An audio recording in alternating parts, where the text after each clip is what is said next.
வணக்கம். இது professor Jason black spectacle ஃபோரம்காக. அனைவரும் எப்படி இருக்கீங்க? நம்ம தமிழ்நாட்டு முதலமைச்சர் ஸ்டாலின் அடிக்கடி ஒரு விஷயம் சொல்லுவாங்க. என்ன சொல்லுவாங்கன்னா, தமிழ்நாடு எப்படியாவது 1 ட்ரில்லியன் எக்கானமி ஆக்கணும் அப்படின்னு. இந்த 1 ட்ரில்லியன் எக்கானமின்றது அதுக்கு என்ன நடக்குதுன்னு நமக்கு அடிக்கடி சந்தேகம் வரும். உண்மையாக நடந்துருமா? அதுக்கு ஏதாவது விஷயங்கள் நடக்குதா? கண்டிப்பாக நடக்குது. ஒவ்வொரு நாடும் பல நாடுகள்லேருந்து இன்வெஸ்ட்மெண்ட்ஸ் வந்துட்டுருக்குது. பிரதிநிதிகள் வர்றாங்க. அவங்க ஒவ்வொரு ஊராக போய் பார்க்குறாங்க, எங்கே இன்வெஸ்ட் பண்ணலாம். இதுக்கு நம்மளுடைய தமிழ்நாட்டுக்கு பல துறைகள், அதாவது ஸ்டார்ட் அப் தமிழ்நாடுவாக இருக்கட்டும், கைடன்ஸ் தமிழ்நாடுவாக இருக்கட்டும், இவங்க ஃபாரின் கண்ட்ரீஸில் உள்ள கன்சல் ஜென்ரலாக இருக்கட்டும், அம்பாசிடர்ஸை நம்மளுடைய ஊரில் கூட்டிகிட்டு போய் அவங்கள நம்மளுடைய பிரதானமாக நடந்துகிட்ருக்கிற ஒரு ஸ்மால் ஸ்கேல் இண்டஸ்ட்ரீஸாக இருக்கிறது அதை போய் காட்டுறாங்க. உதாரணத்துக்கு சமீபமாக 9 நாடுகள்லேருந்து பிரதிநிதிகள் தமிழ்நாட்டுக்கு வந்திருந்தாங்க. இவங்களை ரெகுலராக எங்கே கூப்பிட்டு போவாங்க? நம்ம கேள்விப்பட்டது சென்னை கூப்பிட்டு போவாங்க, கோயம்புத்தூர், திருச்சி, இல்லை திருப்பூர் இப்படி கூப்பிட்டு போவாங்க. ஆனால் இந்த முறை அப்படி பண்ணலை. தென் மாவட்டங்களுக்கு கூப்பிட்டு போயிருந்தாங்க. முக்கியமாக தூத்துக்குடியிலேருந்து தொடங்கினாங்க. ஸோ தூத்துக்குடி, மதுரை, தூத்துக்குடியில் ஒரு ஃப்ளவர் டிப்போ போய் பார்த்தாங்க. அங்கே எப்படி ஆர்டிஃபிஷியல் ஃப்ளவர்ஸ் பண்ணுறாங்க, அப்போ அதுக்கு நம்ம எப்படி இன்வெஸ்ட் பண்ணலான்னு அந்தந்த கண்ட்ரீஸ் நினச்சிருக்காங்க. ஸோ இப்படி இருக்குது. இதுதான் சூழல். அதனால தான் இது நம்பி தான் நம்மளுடைய தமிழ்நாடு முதலமைச்சர் ஸ்டாலின் அடிக்கடி சொல்கிறது 1 ட்ரில்லியன் எக்கானமி. சாதாரண 1 ட்ரில்லியன் எக்கானமி. சரி, அடுத்த ஜென்ரேஷன் இதுக்கு நம்ம ரெடி பண்ண வேண்டாமா? அடுத்த ஜென்ரேஷனை எப்படி ரெடி பண்ணலாம் அப்படின்னு பார்த்தா, ஒரு அருமையான ஒரு திட்டம் நம்மளுடைய முதலமைச்சர் பண்ணியிருக்காங்க. திறனறி தேர்வு திட்டம். திறனறி தேர்வு திட்டம். இந்த திட்டம் அனைவருக்கும் IITM அப்படின்னு ஒரு கான்செப்ட். அதாவது ஏன் அடுத்த ஜென்ரேஷனை நம்ம ஏன் விட்டு வைக்கணும்? அடுத்த ஜென்ரேஷனில் உள்ள இன்ட்ரெஸ்டட் ஸ்டூடெண்ட்ஸ் இருப்பாங்க. நம்ம மத்தியில் நிறைய ஜூனியர் சயின்டிஸ்ட் இருப்பாங்க, யங்ஸ்டர்ஸ் இருப்பாங்க, பயங்கர பப்ளிங் ஐடியாஸ் இருக்கும், இன்ட்ரெஸ்ட் இருக்கும். ஆனால் அதை எப்படி சேனலைஸ் பண்ணணும்னு தெரியாது. அங்கே தான் நம்மளுடைய அரசு வருது. நம்மளுடைய முதலமைச்சருக்கு திட்டம் எப்படின்னா, நல்ல ஒரு 1 lakh ஸ்டூடெண்ட்ஸ், இது major plan, long term plan. அதில் 1000 ஸ்டூடெண்ட்ஸை செலக்ட் பண்ணுறாங்க. இந்த 1000 ஸ்டூடெண்ட்ஸை 500 பாய்ஸ் 500 கேர்ள்ஸ் இப்படி எடுக்கிறாங்க.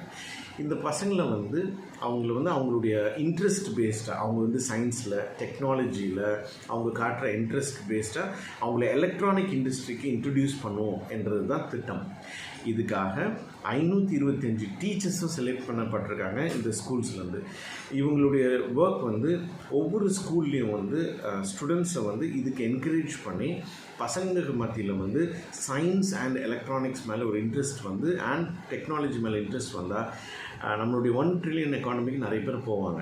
நிறைய பசங்க மேபி எங்களால் ஃபினான்ஷியலாக படிக்க முடியாது அப்படின்னு நினைக்கலாம். ஸோ இதுக்காக பாய்ஸாக இருக்கட்டும், இல்லை கேர்ள்ஸுக்காக இருக்கட்டும், ஏன்னா கேர்ள்ஸ் நிறைய வீட்டில் நம்ம எதுக்கு படிக்க வைக்கணும் அப்படின்னு நினைக்கலாம். இதெல்லாம் முறியடிக்கிறதுக்கு ஒரு அழகான ஒரு இன்வெஸ்ட்மெண்ட்டும் கொடுத்துருக்காங்க நம்மளுடைய முதலமைச்சர். ஒவ்வொரு சைல்டுக்கும் மாதம் 1000 rupees கிடைக்கும். இந்த 1000 rupees அவங்களுடைய இன்ட்ரெஸ்டான ஒரு புக்ஸாக இருக்கலாம், இந்த சயின்ஸ் டெக்னாலஜி பேஸ்டான புக்ஸாக இருக்கலாம், இல்லை எக்யூப்மெண்ட்ஸ் வாங்குறதுக்காக இருக்கலாம். எக்யூப்மெண்ட்ஸ்ன்னு சொன்னோன்னா இன்னொரு விஷயம் வருது. நம்மளுடைய முதலமைச்சர் இன்னொரு விஷயம் என்ன பண்ணியிருக்காங்கன்னா, ஒரு பாக்ஸ், ஒரு கிட்டு ஸ்டூடெண்ட்ஸ்க்கு கொடுத்துருக்காங்க. 10 கிட் ஒரு ஸ்கூலுக்கு கொடுக்குறாங்க. அந்த கிட்டுக்குள்ளால் நிறைய திங்ஸ் இருக்குது. ஒரு எலக்ட்ரானிக்ஸ் இன்ட்ரெஸ்ட் வரணும்னா ஒரு சைல்டுக்கு என்னெல்லாம் இருக்கணும்? அப்போது டூல் செட் இருக்கணும், அப்புறம் பேசிக் ஸ்பேர் பார்ட்ஸ் இருக்கணும், ஒரு ஒரு திங்கை இன்னொன்று அட்டாச் பண்ணுறதுக்கு, கரண்ட் பாஸ் பண்ணுறதுக்கான விஷயங்கள் இருக்கணும். இது எல்லாமே ஒரு கிட்டில் கொடுக்குறாங்க. இந்த கிட்டை கொடுக்குற நேரம் அவங்க கூட இருந்தது நம்மளுடைய youth and sports minister Udhayanidhi மற்றும் education minister Anbil Mahesh Poyyamozhi. So இது ஒரு பயங்கரமான ஒரு திட்டம். இதில் ஸ்டூடெண்ட்ஸ் எப்படி அதை என்கரேஜ் பண்ணுறாங்க பாருங்கள். இந்த ஏஜில் அவங்களுக்குள்ளால அந்த அவங்களுடைய மைண்டில், ஏன்னா இது ஒரு பப்ளிங் ஏஜ். இந்த ஏஜ் குட்டீஸ்க்கு மரத்துலேருந்து பழம் ஏன் உழுதுன்னு நினைப்பாங்க, சுவிட்ச் ஆஃப் பண்ணால் ஏன் ஆஃப் ஆகுது, ஆன் பண்ணால் ஏன் ஆன் ஆகுது, இப்படியெல்லாம் ரொம்ப யோசிக்கிற மேட்டர். ஆனால் என்ன ஆகுதுன்னா, நிறைய பசங்க கல்வியை மனப்பாடம் பண்ணியே மிஸ் பண்ணிடுறாங்க. ஸோ இந்த சின்ன வயசில் ஒரு பெரிய இன்ட்ரெஸ்ட் இருக்கும், ஒரு ஆர்வம் இருக்கும். ஏன் இப்படி நடக்குது, கரண்ட் எப்படி பாஸ் ஆகுது, ஃபேனுக்கு எப்படி கரண்ட் வருது, இதெல்லாம் ஒரு இன்ட்ரெஸ்ட் இருக்கும். இது எல்லா பசங்களுக்கும் இருக்கும். பட் ஆனால் அதை நம்ம என்கரேஜ் பண்ணுறது கிடையாது. அப்படியே ரோட் லேர்னிங்னு சொல்லுவோம், மனப்பாட படிப்பில் இது போயிடுது. அதனால மறுபடியும் ஏன்னா இது இன்ட்ரடியூஸ் பண்ணால் தான் பசங்களுக்கு ஒரு இன்ட்ரெஸ்ட் இருக்கும். அவங்க இந்த மாதிரி துறைகளுக்கு போய் இந்த மாதிரி கல்வி படிப்பாங்க, ஐஐடியில் போய் படிக்க இன்ட்ரெஸ்ட் வரும். அப்படியே அவங்க வந்து நம்மளுடைய டெக் இண்டஸ்ட்ரி, தமிழ்நாடுடைய டெக் இண்டஸ்ட்ரி இன்க்ரீஸ் பண்ணுவாங்க. ப்ளஸ் இன்வெஸ்ட்மெண்ட்ஸ் ஏற்கனவே வந்துட்டு இருக்குது. இது இந்த பசங்களுக்கு ஸ்கூலில் கொடுக்குற இந்த சப்போர்ட்டை தாண்டி இதே பசங்க காலேஜுக்கு போனாங்கன்னா அவங்களுக்கு பெரிய ஒரு சப்போர்ட்டு. யூஜி பிஜி அந்த படிக்கிற காலங்களில் ஆனுவல் அவங்களுக்கு வந்து 12,000 ஸ்காலர்ஷிப்பும் கிடைக்கப்படும் இந்த செலக்டட் ஸ்டூடெண்ட்ஸ். ஸோ இவ்வளோ விஷயங்களும் ஒரு சைல்டுக்கு கிடைச்சா எப்படி இருக்கும் திருப்பி பார்ப்போம். ஒரு 500 மாணவர்கள், 500 ஆண் 500 பெண் மாணவர்களுக்கு வந்து ஒரு ஊக்கத்தொகையாக மாதம் 1000 ரூபா இவங்களை செலக்ட் பண்ணப்படுறாங்க. ஒரு இன்ட்ரெஸ்ட் சயின்ஸ் அண்ட் டெக்னாலஜியில் இன்ட்ரெஸ்டான மாணவர்களை எலக்ட்ரானிக்ஸ் துறையில் வந்து இன்ட்ரடியூஸ் பண்ணுறதுக்காக அவங்களுக்கு இவங்களை செலக்ட் பண்ணப்படுறாங்க. இவங்களுக்கு கோச் பண்ணுறதுக்காக டீச்சர்ஸ் விட்டுருக்காங்க. 525 டீச்சர்ஸ் ஆர் செலக்டட். இது போக ஒவ்வொரு ஸ்கூல்லேயும் வந்து ஒரு கிட் கொடுக்குறாங்க. இந்த கிட்டில் நிறைய எக்ஸ்பெரிமெண்ட்ஸ் பண்ணலாம்.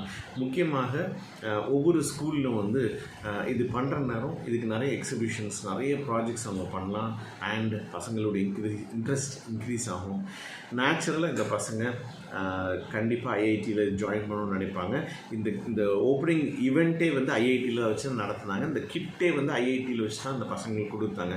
ஸோ திஸ் வில் ஒரு பெரிய இன்ட்ரெஸ்ட் வந்து பசங்க மத்தியில் வரும். இன்ட்ரெஸ்ட் மட்டும் இல்லை, அந்த இன்ட்ரெஸ்ட்டை நம்மளுடைய முதலமைச்சர் அழகாக சேனல் பண்ணி அவங்கள வந்து ஒரு ஃபீல்டுக்கு கொண்டு வராங்க. அந்த ஃபீல்டுக்கு இன்வெஸ்ட்மெண்ட் ஒரு சைடில் அரசு பண்ணுது, இன்னொரு சைடில் அடுத்த ஜென்ரேஷனை உள்ளால் கொண்டு வராங்க. ஸோ இந்த ஃப்ளோ கரெக்டாக